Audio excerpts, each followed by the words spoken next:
Hey guys, it's Nihongo Johnny. Minasan konnichiwa, Nihongo Johnny desu. Welcome back to the second Sunday in the 31 Nights of Halloween. Tonight, I'm going to be doing a reading of the Kunekune. If you want to, hit that pause button, grab a cup of tea and a blanket, and let's settle down and listen. Kunekune is a Japanese urban legend about a mysterious apparition that is sometimes seen in the countryside. In Japan, people call it kunekune, which means something that is meandering, swaying, or twisting and turning. They say you should never look directly at it. It will drive you insane. Kunekune is described as an unidentifiable white squiggle moving back and forth in the distance. Nobody knows exactly what it looks like, because anyone who has seen it has lost their mind. One Japanese man tells of an encounter he had as a child. When I was young, my parents brought my older brother and I to go visit my grandfather and grandmother. We didn't see very much of them because they lived far away in the countryside in Akita.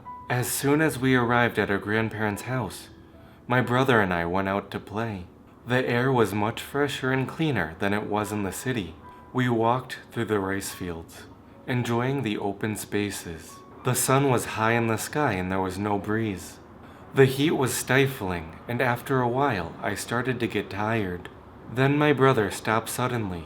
He was staring at something in the distance. "What are you looking at?" I asked. "That thing over there," he replied.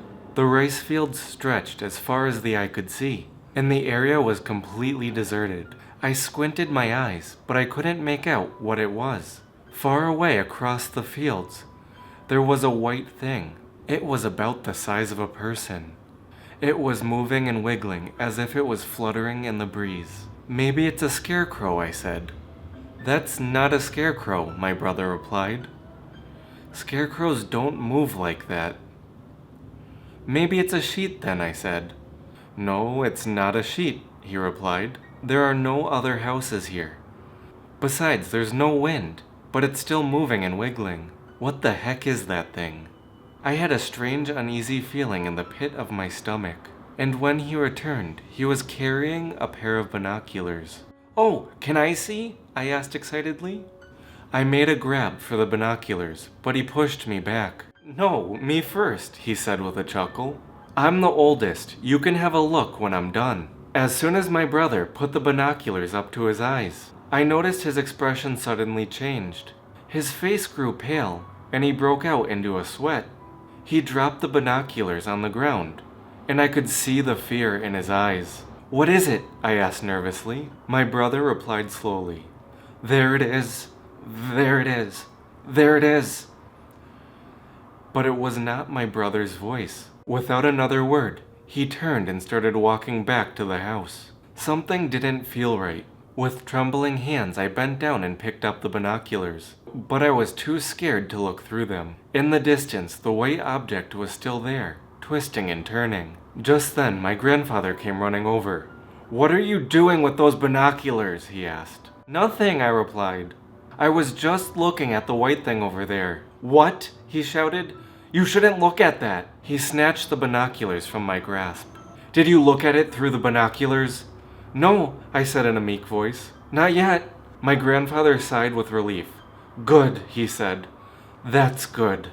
Without knowing why, I was sent back to the house. When I walked into the kitchen, everyone was crying. My brother was rolling around on the ground, laughing like a crazy person. He was on his back, and his body was wiggling and twisting, just like the thing in the distance. I couldn't understand what was going on. It was horrible to see him like that. I burst into tears. He wasn't my brother anymore. He had completely lost his mind. The next day, my parents decided to take us home. My grandmother and grandfather stood there on the porch waving at us sadly. I sat in the back seat with my brother, wiping the tears from my eyes. My brother was still laughing like a mental patient. They had to tie him up to stop him from moving around. His face was twisted into a wide smile. He looked like he was happy, but when I saw his eyes, I realized he was crying. It sent a chill down my spine. His cheeks were wet with tears. but he just kept laughing and laughing. My father pulled out on the side of the road and got out of the car. He took the binoculars out and furiously smashed them on the street. Then, without saying anything, he got back into the car and kept driving.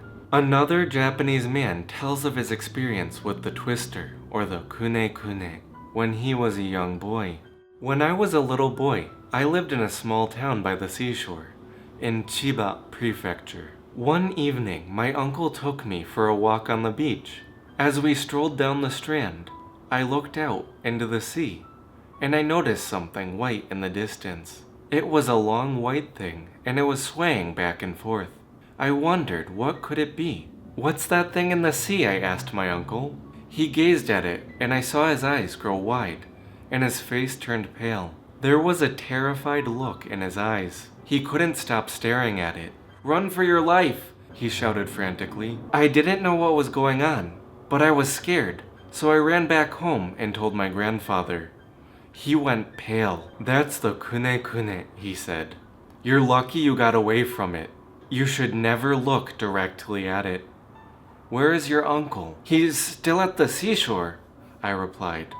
My voice was shaking. "I've got to rescue my son," my grandfather said, and he took off as fast as he could to the seashore.